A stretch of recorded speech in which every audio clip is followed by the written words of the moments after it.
তাহলে কয় নম্বর অঙ্ক? 24 নম্বর অঙ্ক। তাহলে আমরা ধরে নিব, ধরি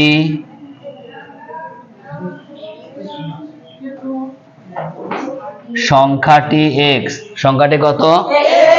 বলছে এর দ্বিগুণের সাথে 6 যোগ করলে 14 হয়। তাহলে সংখ্যাটির দ্বিগুণ মানে কত? সংখ্যাটির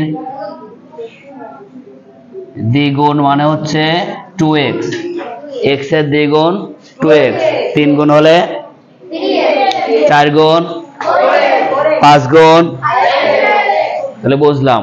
তাহলে একটা সংখ্যা যদি x হয় তার দ্বিগুণ মানে 2x। ক্লিয়ার? আচ্ছা, এরপরে বলেছে যে সংখ্যাটির দ্বিগুণের সাথে কত যোগ করতে বলেছে? 6।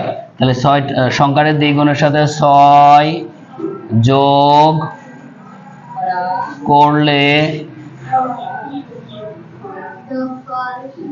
যোগফল হবে কত? 2x plus 6। সংখ্যাটির দ্বিগুণ মানে কত? আর এর সঙ্গে 6 যোগ করলে কত হবে? 2x plus 6। তাহলে এখন প্রশ্ন মতে আমরা যোগফল বের করলাম হচ্ছে 2x প্লাস 6, আর বইয়ালারা বলেছে না, যোগফল হবে কত? 14। কত হবে?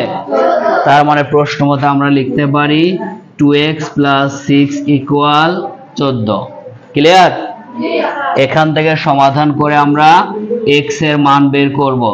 তাহলে প্রথমে আমরা 2x ইকুয়াল 14 মাইনাস 6 লিখতে পারি। কিভাবে হলো এটা? এই পাশে 6টা কি ছিল?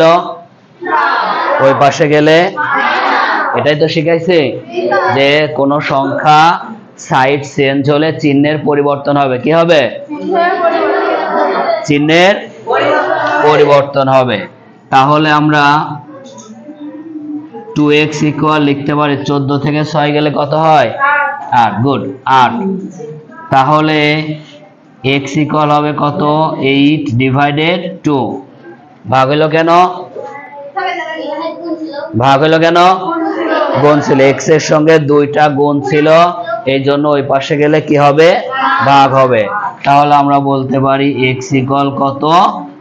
4। x ইকুয়াল কত? তাহলে আমরা পেয়ে গেলাম অতএব সংখ্যাটি কত? সংখ্যাটি কত ধরেছিলাম? x এর মান কত? অতএব সংখ্যাটি 4। এটাই অ্যান্সার। বুঝতে পারছো সবাই? ঠিক আছে। 24